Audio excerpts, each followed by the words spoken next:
This is Oklahoma's own News on 6. Our top story at 10, cleaning up after severe weather. An EF1 tornado hit near Bristow in Creek County last night. But that wasn't the only weather damage. High winds ripped off a roof in downtown Sapulpa, and the heavy rains that followed caused flash flooding all around our region. News on 6 reporter Katira Winfrey's live tonight in Skytook with more on that. The water out here has gone down, but you can still see the signs. On one porch, there are still waterlogged sandbags, and right behind me, you can see ripped out carpet.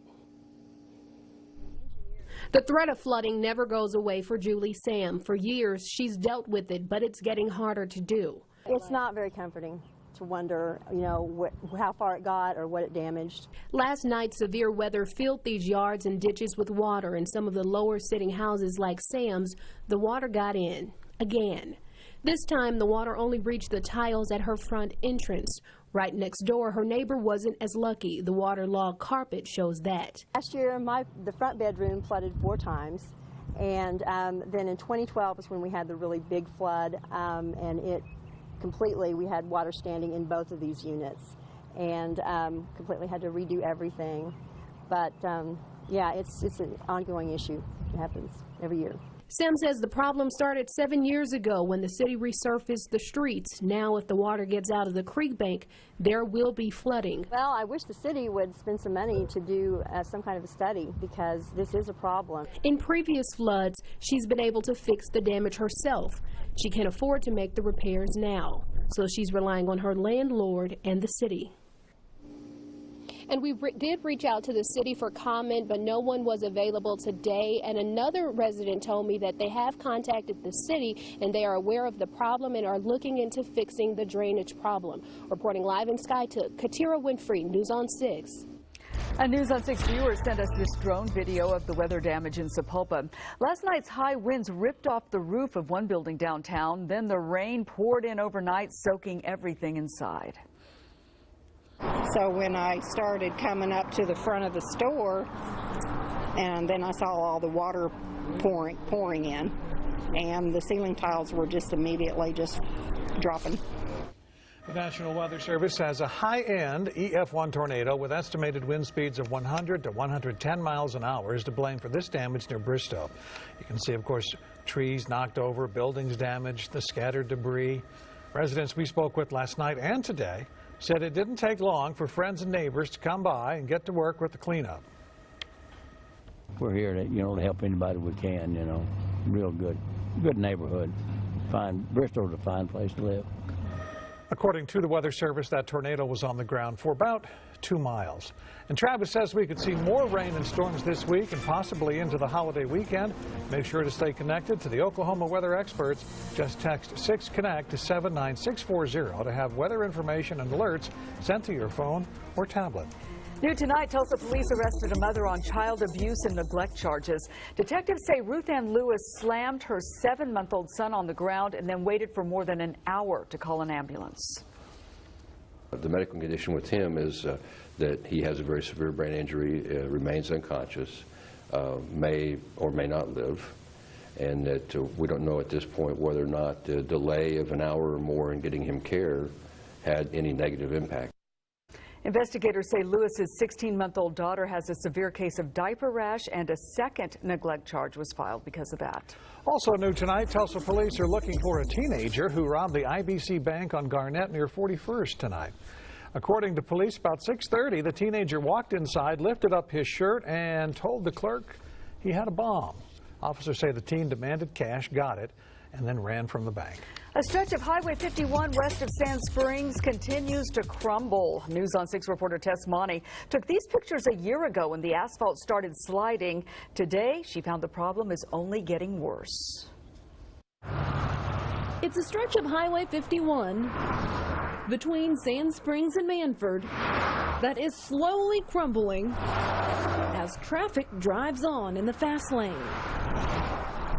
It's really unsafe, for anybody that's traveling that. The right lane of westbound 51 has been closed since July when the asphalt started sliding. It's gotten considerably worse since then. You can tell it's starting to get into the other lane that's open right now. It looks like the right lane of the highway has dropped about 3 feet.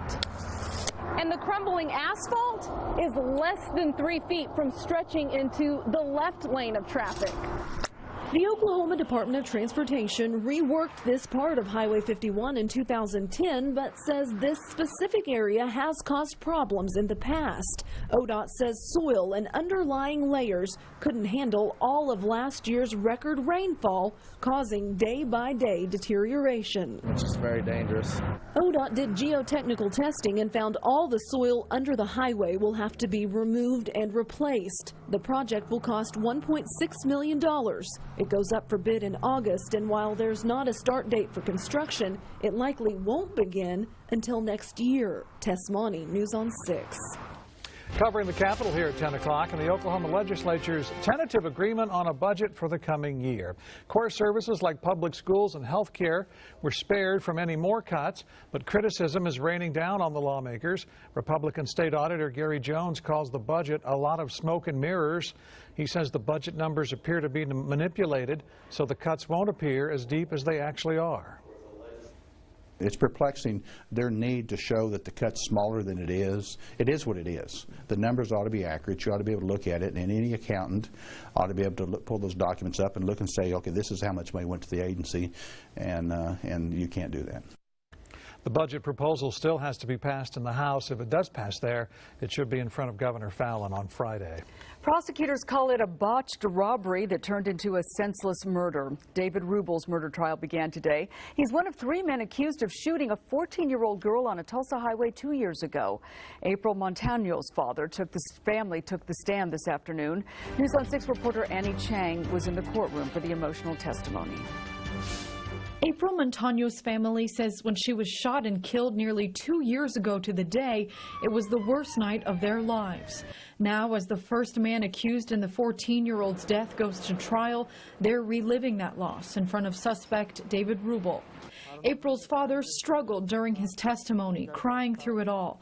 The family is not commenting on the trial out of fear for their safety, but Eduardo Mesa talked to us days after his daughter was killed. I know we got an angel now. A big angel.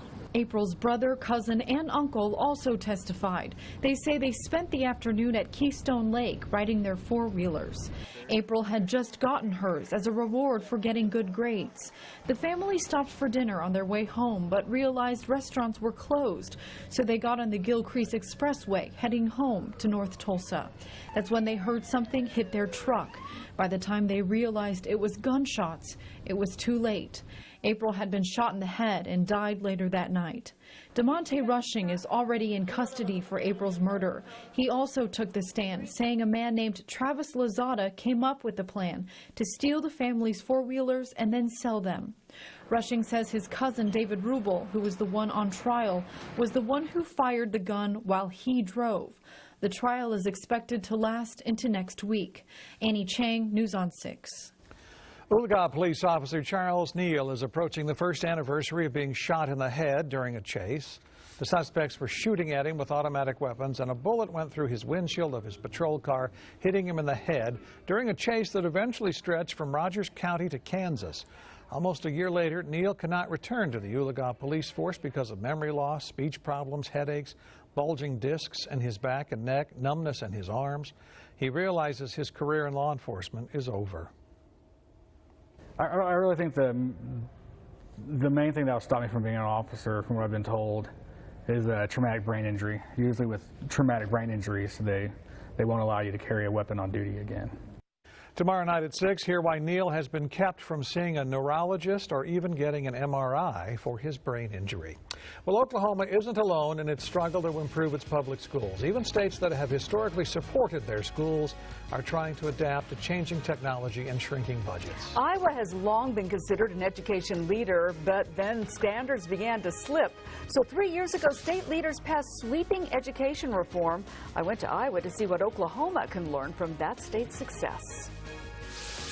It has been a warm day and a humid night ride now. Very muggy conditions across the area as we look at our Osage Skycam network. You can just see it from the hazy look of the skies.